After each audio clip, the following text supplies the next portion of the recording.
What does it take to create a vibrant, thriving life? First, the sad news is that Thoreau was right. Most people are leading quiet lives of desperation, lacking in meaning, fulfillment, and vitality. But we choose more. We choose to create extraordinary lives. And the Art of Vibrant Living show entertains you with inspiration, empowerment, and education to create your life into a masterpiece. It's time. Let's vibe up. Hello, my friends. Welcome to the show. I'm so excited that you are here. We have the blessing of this time together. I am Daniel Aaron, and this is the Art of Vibrant Living show.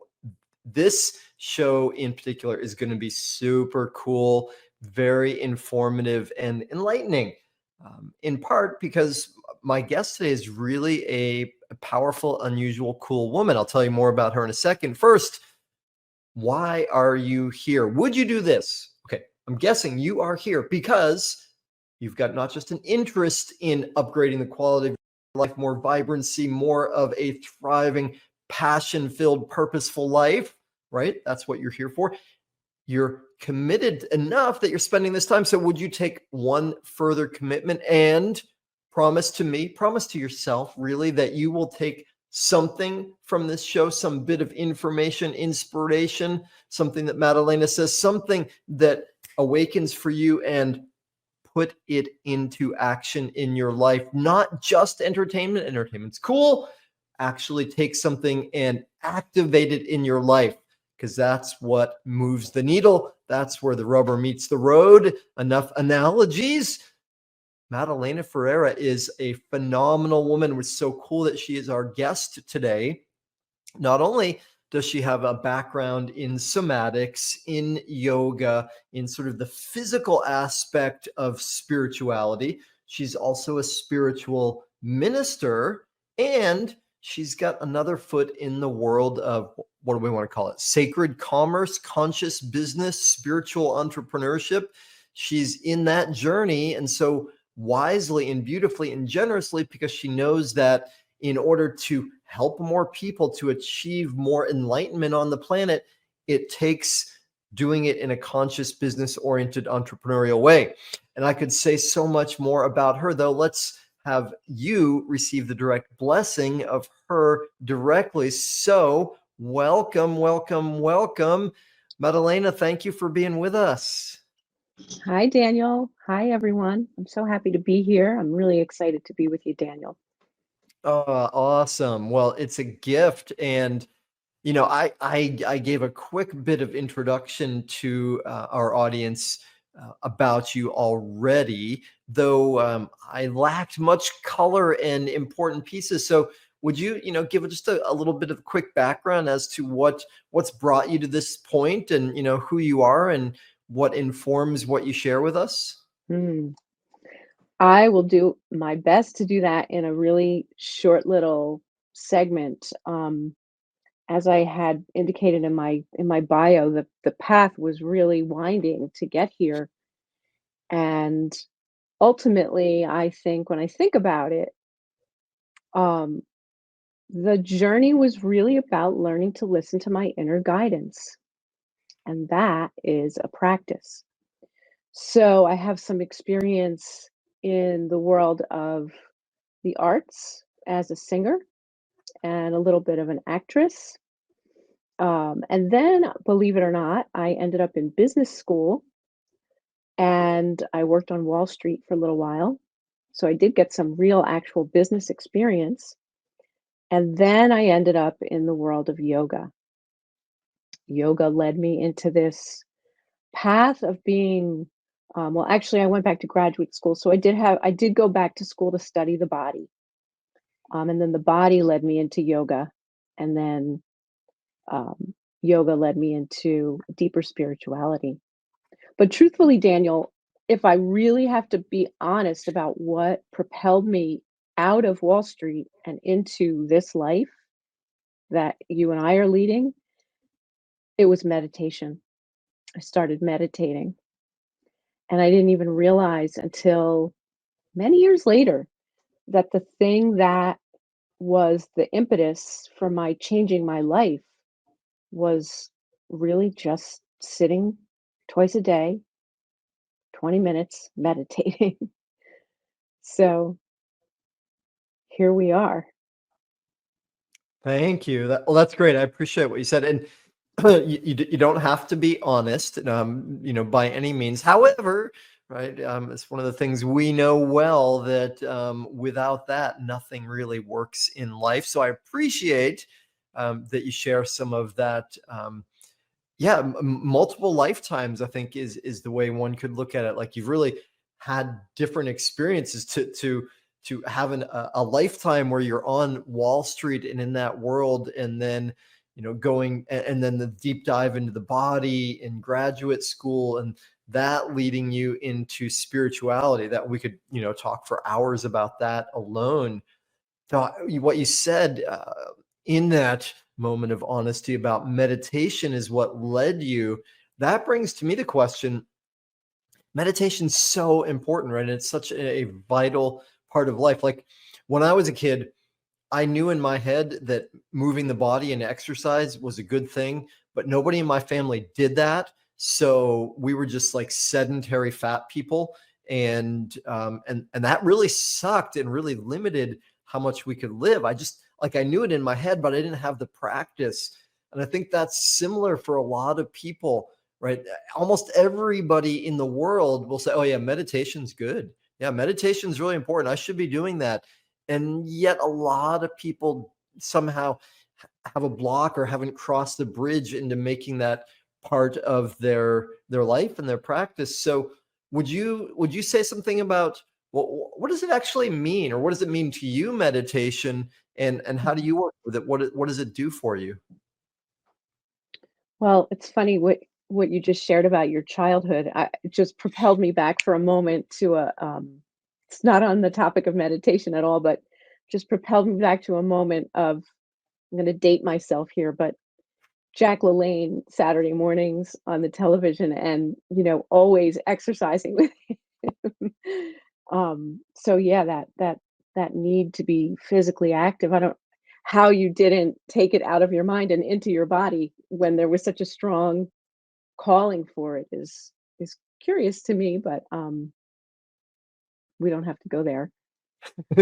I will say that I started meditating on a fluke. Like, it was just my first husband was seeing a therapist who recommended meditation, and I think he was an amazing therapist. He was a really wise man, and I know that my husband, who I'm still he's my best friend, um, and I hope he's out there watching, um, really loved this man, and he gave us such great advice. But one day he came home and he said, "I'm gonna do this meditation thing."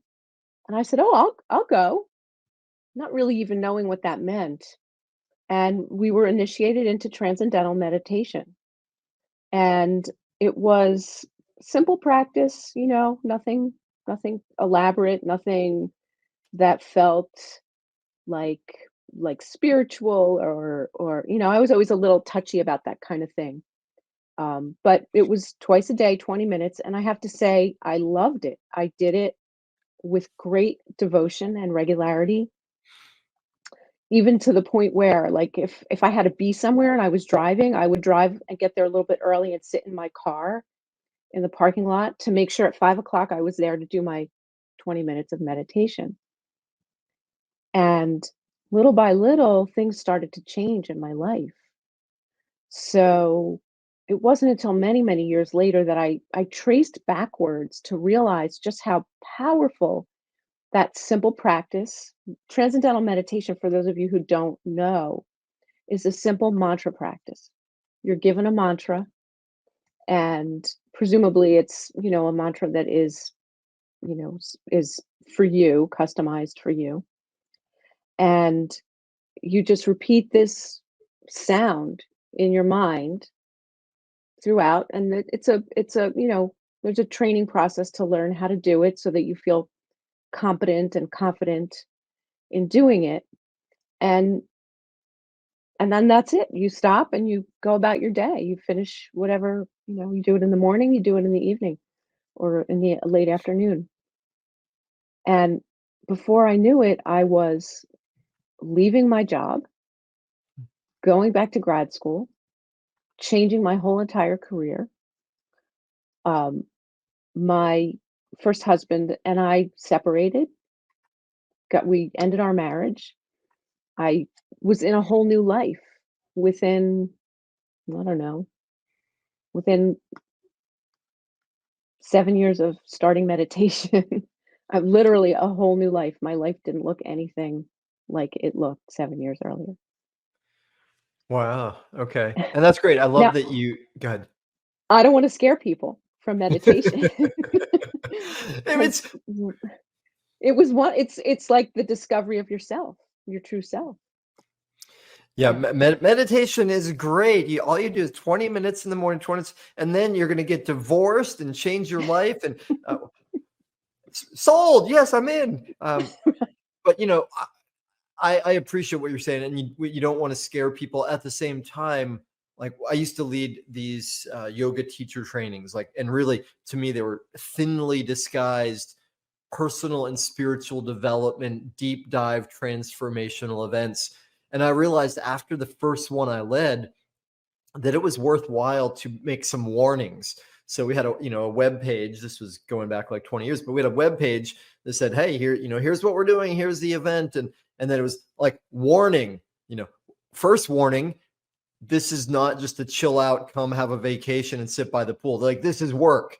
Second warning, this will mess your life up, right? If you do this, the parts of your life that, if we're really honest about it, don't thrill us, aren't totally working, but we've gotten used to them. They provide some sense of security, some sense of stability. And yeah, there's a part of us that craves that and holds on to that. If, though, you transform and if you embrace your real potential, who you really are, well, it's going to break your old life. Things are going to fall apart, which, if you're committed to growth, to being your truest self, is awesome and beautiful. Though if you're not, it's challenging. So I appreciate that you don't want to scare people, and well, we can just call it like it is. It just depends on what you want, right? For sure. I remember those warnings. I remember giving workshops and having, my first teacher was a shaman and she was very like mysterious. And so we would always say, don't do this if you don't want anything in your life to change. And it's really true, but you do have to be willing to embrace the change because it will happen. Yeah. There's no question about it. Absolutely. Well, and there's a lot less pain if we embrace it rather than resist it. Um, so let me Absolutely. ask you this though, because what you described may sound a little bit mysterious to some people. Some people are like, "Yeah, I've had that experience." Though part of what you described is like, all I did was, sit and have a mantra, and we could talk about mantra as well. That's an important, juicy component. But I sat, I had a mantra, I did it in a consistent, regular way, twice a day, 20 minutes a day, and within years, which, in one way sounds like a short time, and another way sounds like a long time. But I think part of what you're saying also is like, I didn't do anything else necessarily to recreate myself, yet I became a new person. I had a new life because of this practice. How does, and I know that you're a conscious and intelligent woman. You've written a book, you've studied this stuff, you've done deep dives. You're not just like the average yoga teacher. No insult intended to the average yoga teacher, though. How does that work? What do you think is the process? Well, I think if I think back, what happened at first was I started to become really honest with myself. Hmm. I was in a job that was really stressful, really stressful. And I was in this job because it was like a goal job that people want this job. And I was the um, controller, the controller for the systems division of a major brokerage house, Wall Street brokerage house. And this job was so stressful. It was literally like doing the work of 3 people. And I would leave my house to be at my desk at 7:30 in the morning, and sometimes I wouldn't leave my house leave my job until 9 o'clock at night. So, in that life, it was just like, there's no room for anything else now. You're working for your paycheck, and probably for the time, it was a good paycheck, but I would say for the exchange of what was going on there, it was I was really largely underpaid. And I had a lot of enemies. Like, people didn't wanna I here I am, this nice, sweet girl who just wants to, like, get the information she needs to do the job, and the sweetness doesn't really work because these are all, like, gruff, curmudgeonly guys who've been on Wall Street for a long time, and they're just cutthroat, and there were some women colleagues that I had, and this is really kind of funny because the day that I quit. So I work for the chief information officer. You think about, like, that's a pretty high position in a company. Um, the day that I quit, 3 women came to me and said, "I admire you so much. I wish I had the courage to do what you just did." I didn't know what to make of that because for me, it felt like I'm just saving my own life. I gotta get out of here because if I don't stop doing this, it's gonna kill me. So I just got really honest with myself because meditation wouldn't let me lie to myself anymore. Mm. And then what did that mean? That meant I had to figure out what did I really want to do. And so I was fortunate to be married to someone who was very supportive and also said if you didn't get out of that job, we were going to be divorced in 6 months. So I was also saving my marriage. um, and I said, I've always loved the body. I've always been interested in the body. I've always been kind of exercise has been important, nutrition has been important, all these things that have been important to me. I need to do something that will allow me to focus on that. And so I just chose to go back to school for exercise science. And then that was a whole nother doorway. So you go through a doorway, right? It's like clicking on a button on a website and you're in a whole nother world. And you go through that doorway and you're in that world for a while, and then other worlds start to open up for you. So it's an exciting prospect, you know? It sounds scary when you think about it, like, "Oh, my life didn't look anything like it did 7 years earlier." But there was a lot of excitement and rich, juicy learning that was going on during that time. And I am sure that it's because meditation wouldn't let me pretend that I was happy when I wasn't happy anymore. Well, had you tried using drugs and alcohol? Because I hear that's very effective. I did try that. That wasn't working for me either. Yeah, funny how that goes, right? Well, and I love so much of what you said there. I love, and it's great irony there that you were in a job where you were the controller, right? And control is one of the great illusions that we all have about life, that we can really control life, and part of that is this clinging to some again, illusory sense of certainty about the world. And and I love the way you describe what the meditation did for you is made it so you couldn't deny what was really true any longer. It brought you to face yourself. It brought you a level of awareness that somehow in the busyness, even though it was painful, you were able to stay away from. There's these psychological principles of willful blindness, right? Mm. A psychological limitation that all humans have in some way, which is like, oh, I don't want to face that thing. I'm just going to pretend it's not there in whatever coping mechanism we have for it. And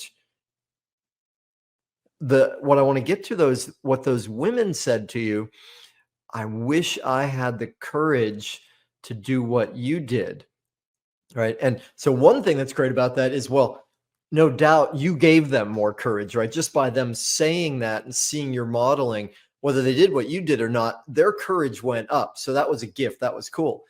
Hmm. What though would you say? What? Okay, so you were driven by the pain or the fear of your husband saying, "Get out of there, or we're done," right? And you didn't want to be done, so you were driven by that, but still, it took courage, and those women saw it.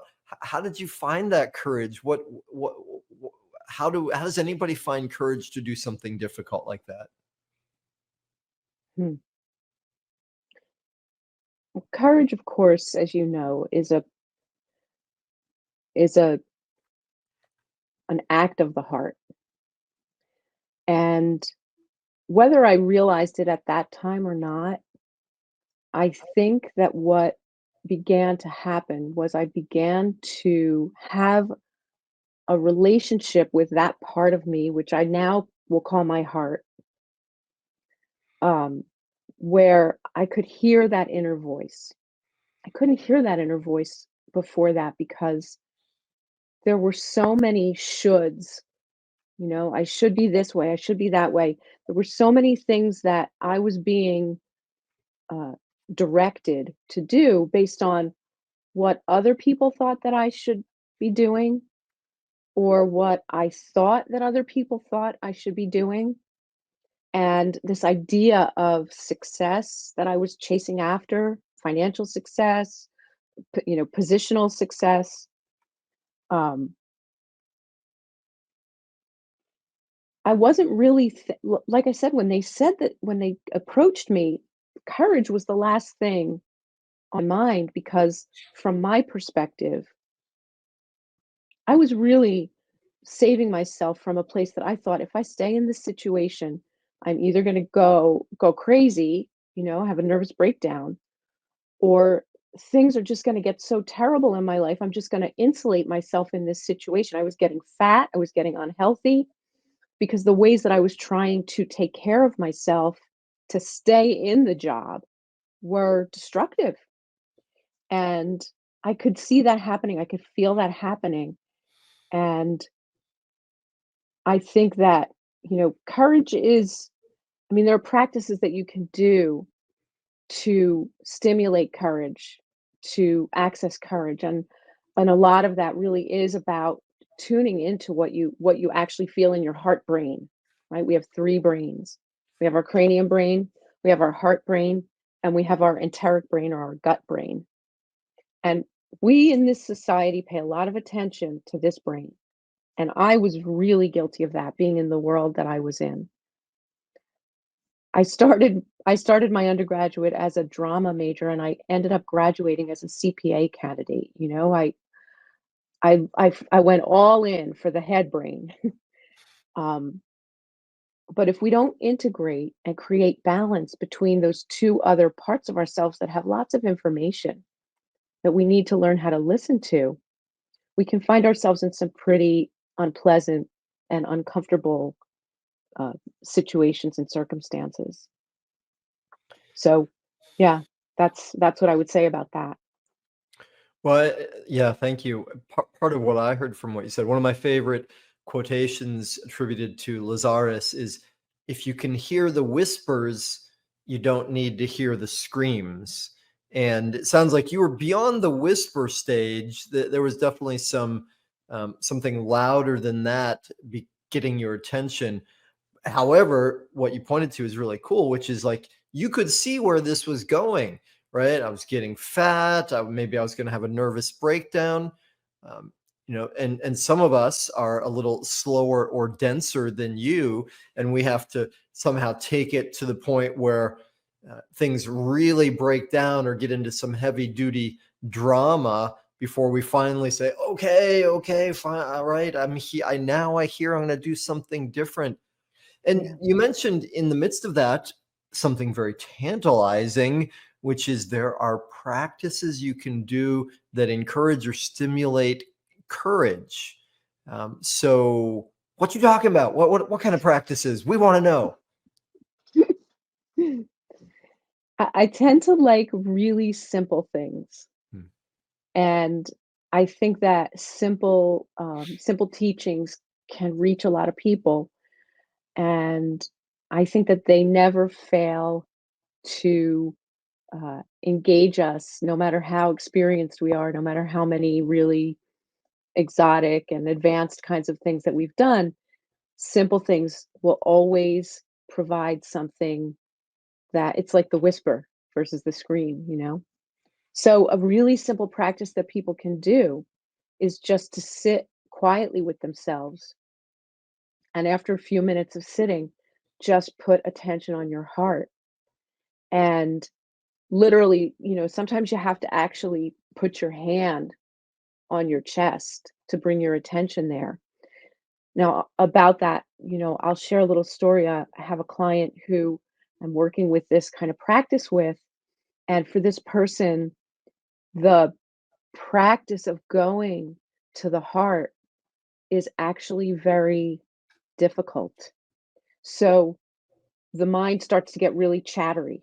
The brain starts to talk a lot. There's a lot of distraction. Going to the heart for this person makes the head go overdrive. And my comment to them was, don't worry, because your body's not going to reveal anything that you're not ready to hear. It's not going to reveal something you're not ready to receive. And I saw them actually like pause for a moment and take that information in. Oh, that's so interesting. My body won't give me information that I'm not ready for yet. Okay, now I don't know if that's a like, oh, thank God, or I want to pursue that further kind of a moment for them. But really simple. Breathe into your heart, breathe out of your heart, put your attention there, stay there for 3 minutes, 5 minutes, 10 minutes, whatever you're comfortable with, and start to learn to notice, what does it feel like in there? What what are the sensations that are going on in there?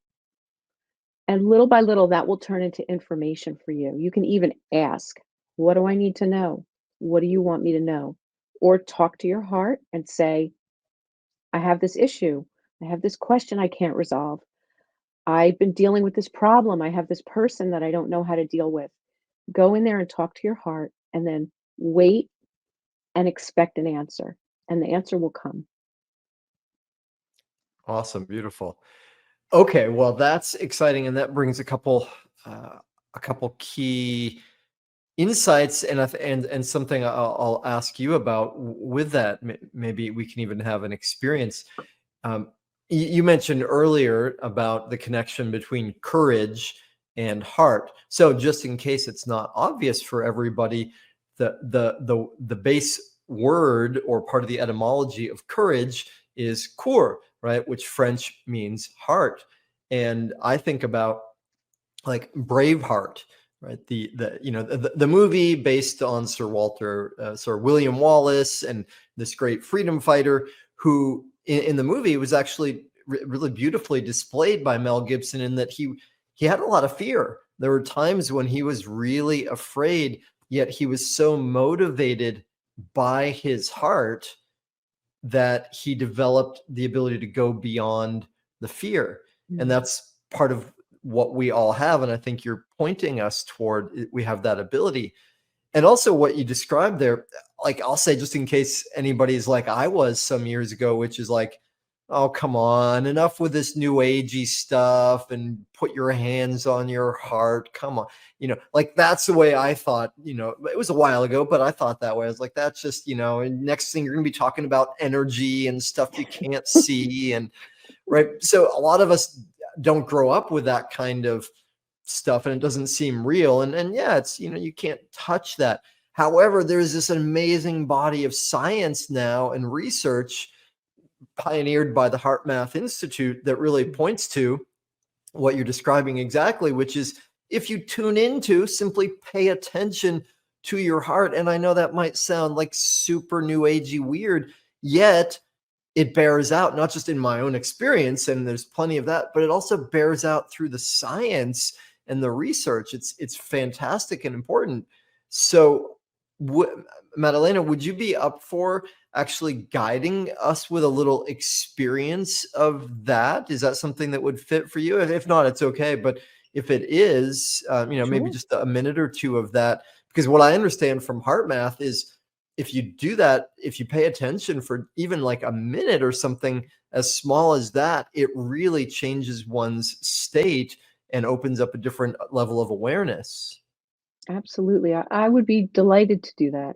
Heart Math, amazing, amazing organization. Yes, definitely. Let's do it. Okay, awesome. Cool. You want to do it now? Sure, why not? If you're up for it, Okay. I'll put myself on mute and bring you forward and yeah, let's go, please. Okay. So just let yourself sit. If you can be sitting, that would be great. You don't have to be sitting. You can pause and stand, but be so that your spine is straight. And then close your eyes and allow yourself to take 2 or 3 deeper, slower breaths.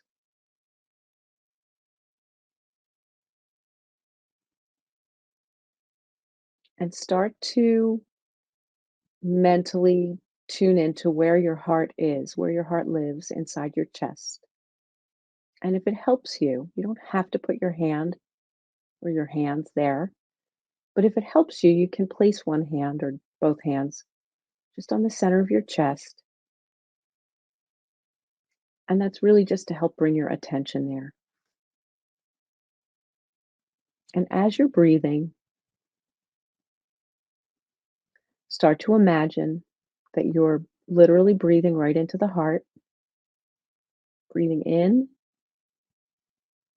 And as you breathe in, bring in a feeling of coherence, bring in a feeling of calm. Breathe in and breathe out. And it can help if you visualize something or if you think of someone that you love or really enjoy, something that gives you a good feeling. Breathe in, breathe out, and just for another 3 or 4 breaths, allow yourself to cultivate that good, coherent feeling inside the heart space. You know, science knows and has revealed to us that the heart in your chest cavity is actually more intelligent than the brain. It actually gets the information before the brain. Our hearts receive and they transmit. So just take another 2 breaths in and out of your heart, noticing what you might be receiving or what you might be transmitting. And then you can let your eyes open softly. Look down, don't look up. And continue, even with your eyes open, to notice the feeling inside the chest cavity, inside the heart area.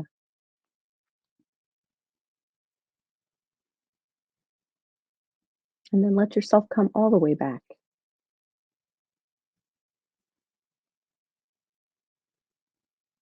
So if you notice any difference, any change in the way that you feel, or any sense of connection with your heart, that's the beginning. And you can just begin to develop that relationship so that you can start to listen to what you feel inside, what the messages are that are coming from inside for you.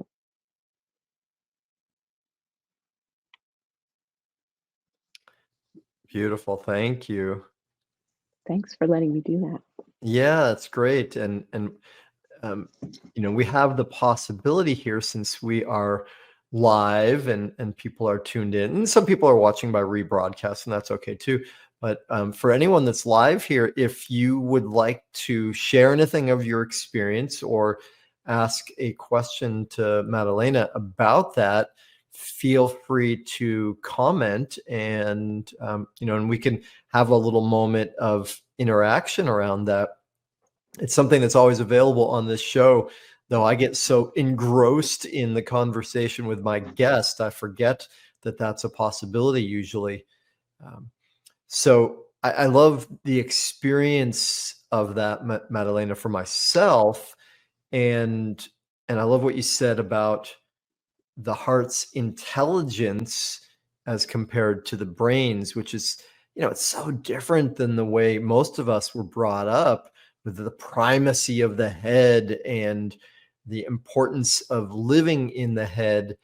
I remember reading something from Greg Braden years ago that, and he has, wonderful books and commentary on a lot of the same topics that we're speaking about. One of the things he said is that the electromagnetic field of the heart is 5,000 times bigger than the electromagnetic field of the brain. Mm. And I remember reading that and being like, wait a minute, I must have just blanked out. Let me reread that again. 5,000 times, right? And it wasn't a mistake. And I did some research to be like, come on, is he just making that up? Whether it was based on real research, I can't cite it right now, so don't ask that. Mhm, But it mhm, was, it's such an important, amazing thing. And there's that thing that Joe Dispenza says, which I like too, is the the brain thinks, but the heart knows. And mm, and I think one of the things that we can all get from this simple exercise that's so easy to do, so powerful, is the brain and the head is so geared toward the binary. It's this or this, it's this or this. Yet when we tune in here, there's this knowing available. There's this level of information or connection to self, what's really true for us, that always guides us correctly.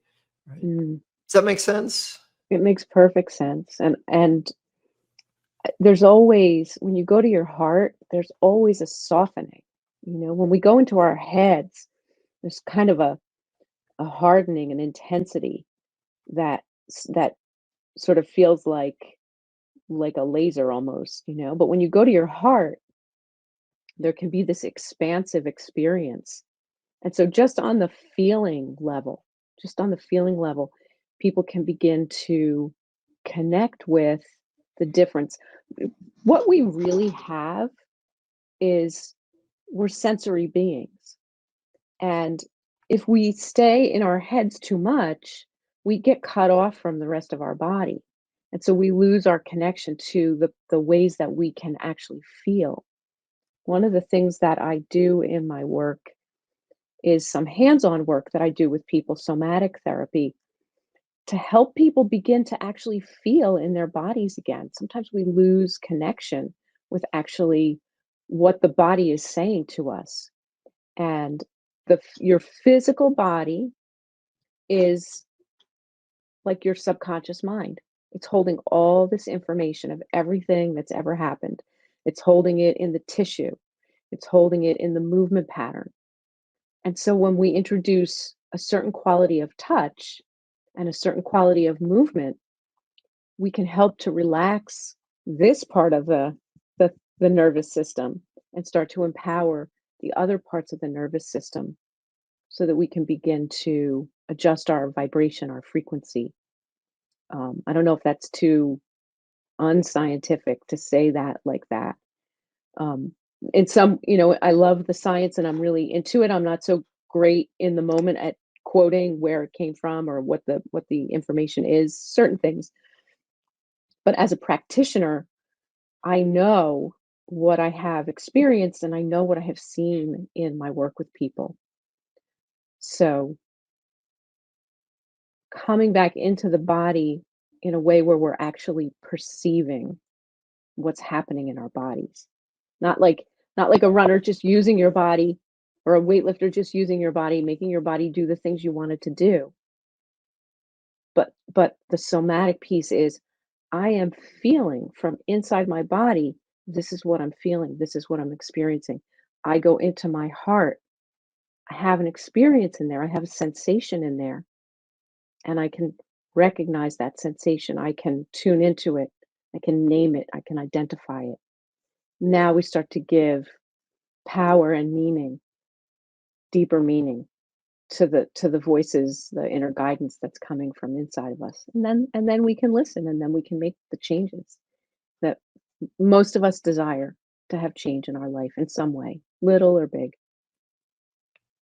Absolutely. Yeah, beautifully Yeah. said. I'm with you. I grew up with such a disconnect from my body. It was a huge awakening to enter the body, ironically, as a way to go to the spirit in a sense. Um, but hey, let's pause for a second because we got a comment, which I think is kind of a question in here. Um, and I'm curious to hear what you'll say in response to this. Satara says, I've noticed that in periods with stress, I'm not connected with my heart. And that kind of relates to what you just said. Though what else? Is there more response you would want to give to that? I think that's something that we can all relate to, Mhm. Satara. Yeah, like get stressed out, worried, in fight or flight survival mode, and the heart's like it's gone, it's shut down. Yeah, I think that first of all, I applaud you, Sitara, for actually noticing that you notice in periods of stress that you're not connected to your heart, because many people don't even have that much information. But um, I want to, can, if I may, Daniel, I'd like to just talk for a minute about the biological need that we have for connection. So you may have heard of the polyvagal theory. Um, we have two aspects to our autonomic nervous system. We have our sympathetic nervous system and we have our parasympathetic nervous system, right? Two branches, if you will. And you've probably heard some of this terminology before, but the sympathetic nervous system is often referred to as the fight or flight, or in some teachers talk about it as the gas, stepping on the gas, right, in your car. Sympathetic nervous system is also that part of our nervous system that makes us take action. So we need some sympathetic because we need to take action. The parasympathetic you've heard as rest and relax, but there's also the freeze aspect that can go on that's triggered by the parasympathetic nervous system. So polyvagal theory says that this vagus nerve has two branches, the dorsal branch, which is the back branch, and the ventral branch, which is the front branch. And it's this front branch that developed as a result of our evolutionary progress and our need for connection with one another. So the dorsal branch, I'll just talk about that for a minute. When we are, when the threat that we experience, right? Sympathetic is fight or flight. There's a threat, and we either are going to fight it or we're going to run away from it, right? It's also on a lower level, we just need to take an action. The dorsal branch is the threat is so great that the only hope is to play dead. So I'm going to hide in the closet and I'm going to hold my breath and I'm going to just play dead. But there's another aspect to this, and that is the part of us that needs to connect. We need to connect biologically with one another. And we have the ability to connect literally neurologically. Science tells us this. We have this ability to connect through this ventral vagal system, but we can only do it when we're relaxed. So, to further the point that Satara makes, when I'm stressed out, I can't access my heart. I can't connect. I can't reach out for connection, which is the very thing that I need. So just think about that for a minute. We have a need, but the stress of our situation impedes us from being able to fulfill or satisfy that need that we have. So this is where the kind of work that Daniel and I do that can help to, first of all, give us tools so that we can become more masterful with controlling our state, learning how to relax. Learning how to relax is key because we can't connect when we're not relaxed. We're either hiding in the closet or we're in some state of I need to go, I need to run, or I need to fight. we're not really in a place where we're open-hearted and we're able to connect with another person. And our biology needs this. We need this as humans. And this is what I think this is what's going on in the world right now. We need to get to the place where we realize that we need each other, that we need to find ways to connect with each other that are safe and that are meaningful so that we can make our own lives fulfilling and we can make the world that we live in a satisfying place to be. Nice, beautifully said. And that's great. I love that you expanded beyond the common, the common understandings about, okay, well, there's fight or flight. Sure, yeah, we've all heard that a million times. But yeah, there's also the freeze response to it. And when we go there, we lose the very thing that would be the healing for us, which is access to the heart, to the relaxation, the restoration. And you said something really important, which you used the words control your state.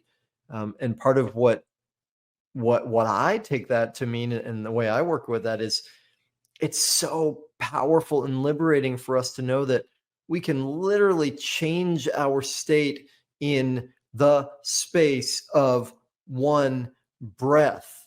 And especially if we practice this periodically, like what you just guided us through, right? And go back and do that a few times or on a regular basis, then, there's literally the possibility that any of us can just pause in the midst of something, close our eyes, maybe put our hands on our heart, and even in the space of one breath can change our state. And to me, what's also very cool is there was a time in our life, especially when we were kids, that we didn't have the capacity to deal with upsets. We didn't have the ability to regulate our emotions or resource ourselves. So, when a little kid gets upset and screams and cries, we think, of course, I haven't learned that part yet. But at this point in our lives, we have the resources, we have the strength, the intelligence to say, hey, you know what? It's pretty rare that something's actually threatening my life. I know, it seems like that person being upset or that person saying that or the traffic or the bills or whatever. I know it seems like it's life threatening, but it's not really. So let's come back. Let's remember. Yeah. Daniel, I would say that those moments where we go off the rails like that really are like vestiges or remnants of our child self. Hmm. We didn't maybe get the tools that we needed, get the understanding that we needed to to know that we were safe, to be given the feeling of safety in those moments when we were scared because maybe we were hungry and the nervous system was out of whack or you know so what if we don't learn if we I'm so big on that we need to be educated. We have to keep educating ourselves because if we don't learn what it means, what's going on with these these events that can happen in our body, if we don't learn what they mean, then we can't understand how to get ourselves out of them. Now, in a moment where somebody's really flipped out because of the traffic, well, they just might need somebody to introduce some humor. Maybe they could be brought out of that state of uh, disorganization through humor, or maybe somebody needs to commiserate with them. Oh, yeah, I know it's really terrible, but look, we got the radio. We can turn the radio on and play our favorite song, or something like that, where an act of connection can undo that so powerful feeling that really is like a child. We kind of revert back to being like a child, just having a tantrum. And Yeah. that doesn't, that's not age dependent. It's not, it's true. And part of what I love in what you said, there's so much, is that it's, again, we do have the capacity to switch in a moment, right? Where we can be upset about it. And, somebody makes a joke or introduces some humor, and then boom, the whole situation changes, and then we're laughing. And just like, I remember times when my daughter was really young and be grumpy about something, and then I think every parent has done this thing a little bit like, I think I see a little smile. I'm not smiling. I think it looks like, because we have that natural drive in us to be like, it doesn't feel good to be in that upset. It hurts. Mm. Right. So, or we've had it in couple relationships where, we're angry and then finally we go, oh, I'm sorry. And the other one goes, I'm sorry too. We're like, oh gosh, why do we do that? I feel so much better now. Right. Mm. Because go ahead. You were going to say. It's so hard to see your couple, right? Your significant other.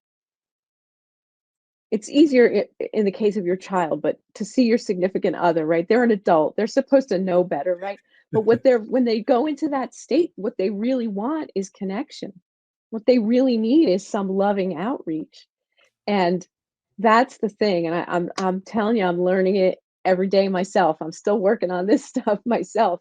But how to not be triggered or irritated, but instead to offer some loving support, Hmm. to reach out. You would do it with a child. It would seem so natural to do it with a child, but we're all just little children in big bodies, still trying to figure it out. Well, and as you say that, last thing I'll say on this, but one of the things that's beautiful about the parent-child relationship that can happen sometimes, and for me, my daughter is 16, so it doesn't happen this way that much anymore. But when she was little and she would get upset, sometimes I would just open up my arms, right, and then I wouldn't have to say anything. It was just, let me embrace you. Let's get connected. And Mm, that's what you so eloquently spoke about earlier. That's what we really need. But somehow, as we grow up, sometimes we try and solve it from the very thing that's messing us up, which is the brain. And something I'm learning all the time too is I'm much better off oftentimes, especially if it's a significant woman in my life, to not say something and just allow, or if possible, touch and allow the space. mm, So before, oh gosh, time's flying along. But I want to return to one thing Satara said in response to what you said, which is, um, when I try to connect, I get very sad. And I think connecting to the heart is what she meant with that. We don't have much time left, but is there anything you want to say to that, the connecting to the heart that can bring sadness? I've seen it so many times. I've led workshops of, giant groups of women, corporate settings, and I take these women into their hearts and they're crying and they come up to me after and they say exactly that. So what I would tell you with the utmost love and care is just to consider the possibility that the sadness is better being expressed by your heart than being held back. Hmm. And if you can just be with it, don't feel that you have to fix it. There's nothing to fix. Just allow that part of you, the witness part of you, to witness that information, that sadness that's coming from your heart, and just be present with it. It will pass. It will turn into something stronger. That's beautiful. Very wise. And it reminds me sometimes when we feel a strong emotion, it scares us, or it's like, I don't want it. And so we try and clamp it down. And if we can just relax around it, it moves, it shifts. And it's just so liberating. Something that when I work with people on breath all the time, it's like, it's okay. You can feel this. You got the capacity for that now. You can just let it be there. It's going to change. That's the nature of emotion. Right. Yeah. So, Madelana, time cranking along here. I know you very generously offered a gift for our audience. Would you be up for saying a word about what that is?